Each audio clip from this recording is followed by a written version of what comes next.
Hello everyone, this is Moshe, the Electric Israeli, and thank you for joining my channel. If you are new, please subscribe and help me change the world one electric car at a time. Thank you to all of my Patreons. And today I want to talk to you about the most important component of electric car. I mean, there are a lot of things, but if I had to pick one, that's the one, and that is of course range. There used to be so many videos about range and range anxiety at the beginning of the electric car revolution, but Tesla has absolutely eliminated that.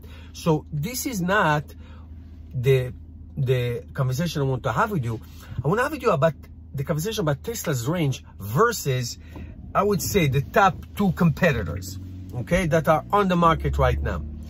And it is mind-boggling to see the difference between their range. And when I say range, I always lump into it charging speeds and of course charging availability, but let's not get too technical about it. So a Tesla car today has a minimum of 250 rated miles, all the way up to 273, and that is of course the Tesla Model S, the long range. Down the road, it's going to be when the Tesla truck is coming, it's going to be 500 plus, and we'll take it from there, as they say. And so I want to tell you that if you look at the Audi, I actually picked three cars. The Audi e-tron, which has a huge battery, it's a 95 kilowatt hour battery, starting price of 74,800, has a range of 204 miles. Now let's put that on this side. Let me go to the other two, and then I'm gonna connect it to you. So 204 miles. The Porsche the Porsche Taycan, a starting price of what do we say? It's like 150,000 or so. Has a rated range. The performance one has a rated range of 201 miles. And the Jaguar I-Pace, which has a starting price of 69,500, has a EPA range of 234 miles. Now, I'm not talking about the Nissan Leaf, which has 226 miles, or the Chevy Bolt, 238 miles. I'm talking about these three cars, which has a battery of 95 to 100 kilowatt hour battery. Now, if I have to add on the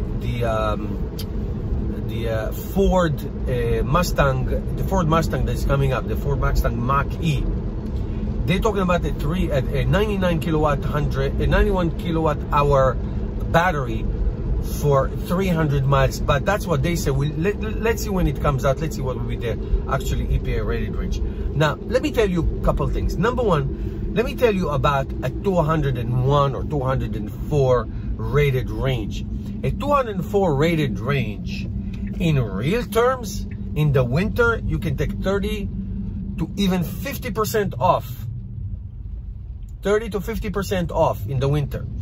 In normal condition, in normal speeds, if you're lucky, you get 80, 85%. Now, the efficiency of the Tesla cars are over 90%, 93, 94%, because I tested it so many times. So in real terms, on an average, these cars, the I-Pace, the Taycan, and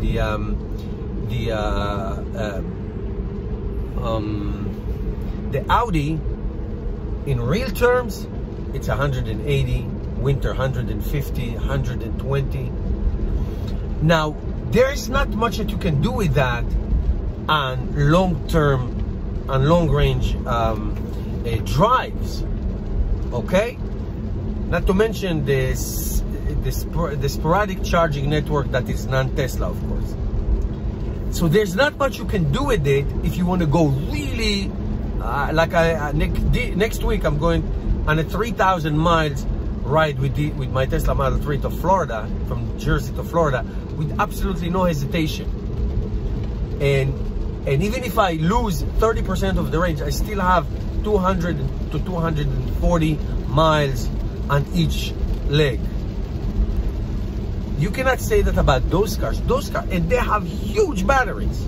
And yet, the rated range, and more, forget the rated range is one thing. The real world range is nothing that you can do other than daily use. Of course, that'd be fine. And of course, short range, like a back and forth 150 miles trip. Not those long trips that I'm accustomed of doing. So it's not your, what we call a car that you can do everything with. It's a car that is limited to certain things.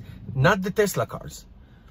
The 2012 Tesla, 85 kilowatt hour battery had 265 miles. It's more than anything that is produced today.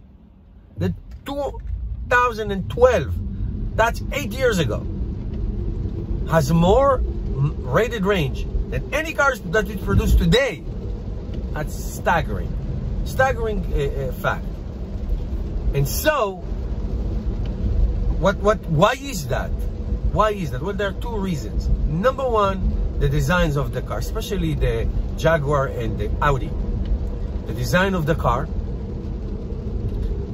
completely, totally anti-aerodynamics.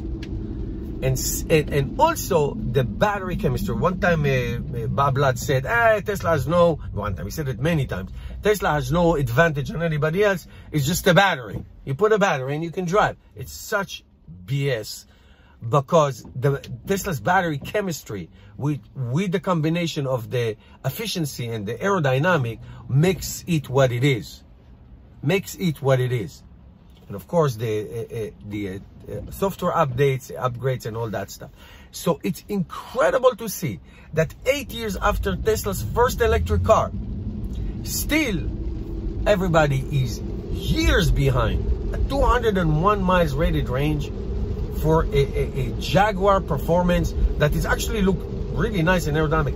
Their battery chemistry, even though the battery is huge, 100 kilowatt. 100 kilowatt for a Tesla Model S it's 373 miles. 373 miles is almost twice as long, twice as many miles than the Porsche. And that has to do with battery chemistry, battery pack that they create and they produce, and the density and all that. As opposed to the others, just buy it from LG and then shove it in, and with no regard of what electric cars is. That shows you how behind everybody else. I think it's a fascinating fact. All right, guys, that's it for today. Thank you for watching, and I'll see you tomorrow.